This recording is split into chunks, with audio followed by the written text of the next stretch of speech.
Decíamos que íbamos a estar con Federico Copta, que es biólogo del Foro Ambiental Córdoba, y con Santiago Reina, que es doctor en Ingeniería, profesor titular de Obras Hidráulicas e Ingeniería Ambiental de la Universidad Nacional de Córdoba y además profesor en Maestría de Recursos Hídricos. Con ellos queremos cerrar este programa que le hemos dedicado al agua. Antes, un mensaje que me dejó el doctor Azar. El próximo 5, en el Día del Agua, se reúnen todos los ex integrantes de Hidráulica de la provincia de Córdoba para festejar los 75 años, que conmemora concretamente los 75 años del nacimiento de aquello que hoy, dice el doctor Azar, no existe. Gracias a ambos por venir. Gracias, Ricardo. Bueno, ustedes escucharon a Navarro, escucharon al doctor Azar. ¿Estamos frente a un problema difícilmente de resolver o existen posibilidades de poder salir de este tipo de aprieto que significa, de cara al futuro, la posibilidad concretamente de quedarnos sin agua? Sí, Cualquiera puede empezar. Creo que todos los problemas tienen solución, si no, no son problemas. Eso, partamos de esa base. Ahora creo que para darle solución hay que cambiar el paradigma. Uno de los problemas que tuvo el planteo de posibles soluciones en el pasado es siempre pensar en el paradigma de, ante una mayor demanda, entregar más agua, punto. Es decir, claro, cantidad. Era la solución. Claro, esa sería la fácil. Pero hoy la realidad es distinta. Hoy tenemos que entender el agua como un factor más del ambiente, que se interrelaciona con todos los otros. La semana pasada, cuando Francisco, el nuevo Papa, nos explicaba por qué se llama Francisco, dice que, por Francisco, el de Asís, que amaba y cuidaba la creación, y nosotros estamos con problemas, no tenemos una tan buena relación con la creación, dice él. Eso lo suscribo 100%. Si nosotros no tenemos una buena relación con el ambiente, no vamos a encontrar soluciones a este problema. Es decir, la solución de más necesidad de agua, más agua, es factible, pero hasta cierto punto. Ahora, ¿cómo nos relacionamos con el ambiente teniendo en cuenta lo que decía Navarro, que hay un inconducto social muy fuerte, muy importante? Creo que ahora hay que ir a los temas concretos. O sea, como ingeniero le puedo contestar, lo otro es muy filosófico ya en concreto. Nosotros tenemos cuencas que están siendo dañadas, están siendo deforestadas, no cuidamos los incendios. Aquí creo que va a ser mejor que se lo comente nuestro compañero acá de mesa. Eso se puede hacer mucho. Nosotros tenemos una situación donde quizás hemos resuelto el problema de cantidad de agua potable a gran parte de la provincia. Eso ha sido un éxito. La verdad es que la mayoría de la gente en nuestra provincia tiene acceso a agua. Eso es una realidad. Pero no hemos resuelto para nada el problema de la cloaca. O sea, el problema de calidad y el problema de mantener nuestros ríos con una condición ambiental aceptable no ha sido atendido adecuadamente y hemos fracasado. Digámoslo con todas las letras. Cuando yo era estudiante, allá por los años 80, el 50% de la población de la ciudad de Córdoba tenía acceso a cloaca. Hoy sigue siendo un 50%. La planta depuradora de fuentes cloacales trabajaba mejor en estos años que hoy. Hoy tenemos un problema de residuos sólidos que no es muy distinto al que teníamos antes. Es decir, no hemos atendido los otros aspectos que tienen que ver con el ambiente. Y por eso estamos con un problema grave con el agua. Ejemplo, tiramos 2 metros cúbicos segundo al río maltratados. Esos podrían ser reusados. Podrían ser usados más eficientemente. El río Primero no da más. La cuenca esta dice basta. Pero eso lo sabíamos ya de los años 50. Mencionaba el doctor hace recién del canal Los Molinos Córdoba. Bueno, el canal Los Molinos Córdoba fue pensado en los años 50 y se empezó a ejecutar en los 70. Es decir, 40 años después, esa solución es natural que sea insuficiente, más si lo hemos abandonado, está descuidado, semi-roto, no tiene la capacidad que tenía originariamente. Es decir, para encontrar soluciones hoy, tenemos que incorporar a todo lo anterior el aspecto ambiental. El lago San Roque tiene que resolverse su situación de eutroficación. Es decir, no puede seguírsele echando nutrientes, cloaca, irresponsablemente. Eso hay que resolverlo. Es decir, tenemos el problema anterior, que era el problema de cantidad, agregado el problema de calidad. Y calidad se resuelve con otras herramientas que tienen que ver con eso. A mí me queda algo siempre picando y yo no le encuentro respuesta. Y algunos me las han dado, el doctor Azar me la dio en una oportunidad, pero digo, yo quiero preguntar a usted, si tenemos un problema, ¿por qué se utiliza o por qué la famosa cola de novia y no se embalsa? ¿Cuántos millones de litros de agua se pierden? El doctor Azar le comentaba dos realidades distintas. qué pasa de una cota para abajo y qué pasa de esa misma cota para arriba. Sí. Tiene que ver con los usos múltiples que tiene el lago San Roque, su embalse. Sí. Uno tiene que ver con guardar el agua cuando sobra para cuando falta. Sí. Es el agua necesaria para el agua potable, el agua necesaria para el riego. Pero tiene otro uso que se da de patadas con ese, que es el uso vinculado a evitar las crecidas. Para evitar crecidas usted tiene que tener un lago vacío. No es fácil resolver los dos. Por eso es que había un gran volumen que podía subir, siempre y cuando Carlos Paz hubiera respetado la zona que estaba prevista justamente para que se expandiera el embalse. Cuando toda esa zona se fue urbanizando y se fue ocupando, ¿qué ocurre hoy? Si usted deja que el embalse suba, que el lago suba, inunda todo eso. Pero para eso estaba, si no, ¿para qué quiere un lago tan alto? Si no, ¿para qué quiere un embalse tan grande? Usted no se preguntará qué hace cuando uno pasa por el paredón y ve el vertedero allá lejos, abajo.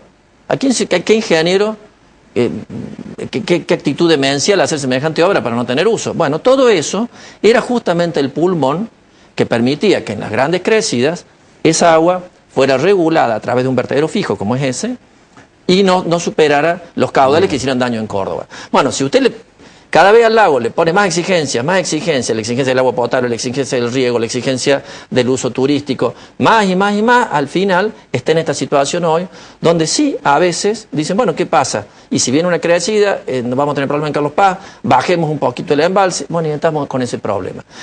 La realidad es que ese lago ya no da más. O sea, la cantidad de restricciones que le imponen los distintos usos hacen que ahí ya no se pueda hacer casi nada. La única que nos queda, pero ya lo pensaron en los años 50, es traer agua de otro lado, Canal Los Molinos, y quizás traer del propio Río Tercero.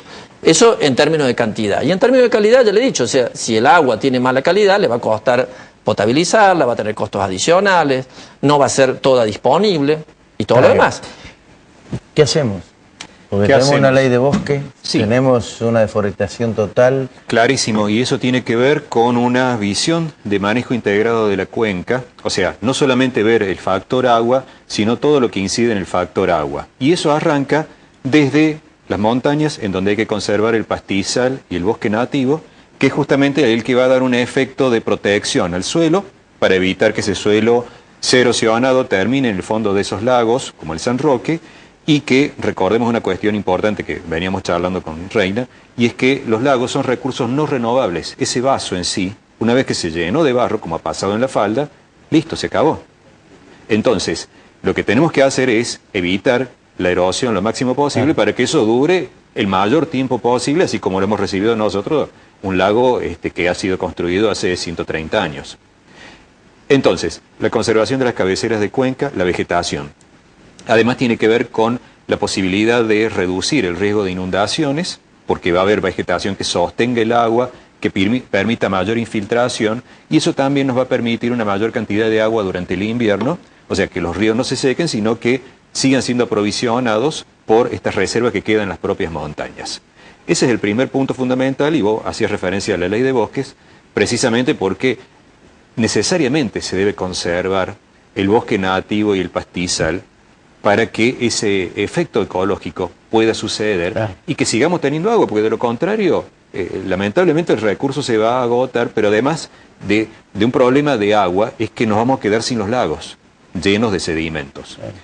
Lo segundo, dentro de esta visión de manejo integrado, es que es absolutamente absurdo que sigamos vertiendo líquidos cloacales crudos o insuficientemente tratados al lago, porque sencillamente allí va a generar una proliferación de algas. Esas algas en algún momento agotan esos nutrientes, se mueren, esa materia orgánica comienza a ser descompuesta por bacterias que consumen el oxígeno y después nos encontramos, se murieron los peces. Bueno, en realidad no se murieron por casualidad. Sucede que eso es un efecto esperado en una condición del lago que se está eutrofizado, o sea, tiene una gran cantidad de nutrientes, y eso es lo que va a seguir pasando. Hay cuestiones relacionadas después con el consumo. Necesariamente tenemos que tener... No hay conducta social. No hay conducta social, y entonces, de alguna manera, tenemos, digamos, tiene que haber una promoción respecto a la micromedición, pero también el uso de, digamos, dispositivos de ahorro de agua, incluso la cosecha de agua de lluvia, y todo esto implica empezar a ver a toda la cuenca como una cuestión integral, además de incorporar a los actores sociales a esta discusión. recién también comentaba, nosotros te hemos pedido una audiencia de recursos hídricos desde septiembre para presentar un informe que elaboramos a del eso Foro quería Ambiental ir, Córdoba y el Federico, Grupo Intercuencas. escúchame, a eso quería ir. Ustedes hicieron un informe muy prolijo, Sí. O sea, en materia intelectual y científica han hecho todo lo que tenían que hacer. ¿Las respuestas políticas están o las respuestas políticas a esto? De momento no la vemos. A ver, quiero aclarar una cosa. Por ejemplo, hablando del tema de calidad de agua, nosotros presentamos un informe en el 2007 sobre la necesidad de actualizar la nómina de plaguicidas y de cianotoxinas, las toxinas que producen las algas, en las normas de agua potable. ¿Por qué? Porque, para dar una idea, cuando presentamos este informe había 302 plaguicidas habilitados en algún momento por el SENASA, 276 prohibidos y 26 prohibidos. De esos 302 plaguicidas, en agua potable se controlan 11. 302, 11. Todos los plaguicidas, glifosato, todo esto que se utilizan muchísimo, no se controlan en agua potable, no están en las normas, ni a nivel lo que se nacional, puede estar tomando ni es a nivel veneno. provincial. Es que no lo sabemos. Entonces, necesariamente se tienen que actualizar las normas para que justamente exista el debido control sobre lo que nosotros estamos bebiendo. Es decir, en concreto, los estudios están, la capacidad intelectual y científica está puesta en beneficio de encontrar la solución, y lo que faltan son decisiones políticas. Yo creo que sí, o sea, la política todavía no midió la importancia de esto, me da la impresión. creo que en muchos está esta idea de que el problema tiene que ver con llueve no llueve. Y el problema llueve no llueve es un problema que va a estar siempre. Sí, obvio. A obvio. todo esto poco es lo que podemos hacer al respecto. Y de hecho que lo que hemos Más hecho... con lo que planteaba Federico, No, además decir, que lo que si hacemos... deforestás todo, peor. Sí, pero además lo que hemos hecho como humanidad es malo, Sí, no es bueno. totalmente. O sea, ¿qué podemos hacer al respecto? Conocerlo es muy bueno, o sea, es fundamental para poder actuar. El riesgo de centrarnos en eso es que nos inmovilice. Entonces, ¿qué dicen? Bueno, este año fue malo, no llueve, alerta roja. Este año fue más o menos malo, alerta amarilla. Este año llovió bárbaro, sigamos para adelante. No, los años pueden ser malos, buenos o pésimos. Y eso nos tiene que llamar a la acción. ¿Y cuál es la acción? Bueno, prever obras, Claro. pero no es todo. O sea, ser eficientes en el uso, como decía precisamente que estaba diciendo vos, y es totalmente razonable, decir, bueno, pongo un medidor, pero a la vez facilito e incentivo el uso racional dentro de la propia casa. Claro. Eso se debería empezar, alguna vez hay que empezar. Educación. Sin País ninguna duda. educado. Y buscar obras sensatas y de a poco, que están escalonadas y en forma racional. O sea, uno no parece muy racional empezar hablando de traer agua del Paraná, cuando tenemos un canal que sabemos que está roto, una obra que está previsto... Que No, como dijo ayer, ese del año 50, que tendrían que haberse hecho 25, 30 horas, se hizo una. Sí, o sea, uno puede discutir cuál es obra, pero empecemos. Claro, no, está O bien. sea, alguna vez empecemos. No puede ser que las obras que traen agua cruda a la ciudad, la última fue el año 70. Empezó en el año 70, estamos hablando de 40 años atrás. Entonces, le cargamos todas las tintas a esa obra, que si fue bien hecha, que si fue mal hecha y todo lo demás. Yo le digo, mira, más allá de lo que se puede decir al respecto, todavía está funcionando, le da agua. Hay que hacer otra. Hay que hacer otra que ya está prevista, es más, estaba licitada y todo. O sea, sí, hay que tomar decisiones y dejarse de echarle la culpa a Dios. Que si llueve, que si no llueve. Claro. A todo efecto práctico, Claro. ¿de qué me sirve? O sea, yo como ingeniero no puedo aguantar eso, porque digo, ¿y qué? Claro. Federico, ¿estamos mal, pero vamos bien, o estamos mal, o podemos ir mucho peor?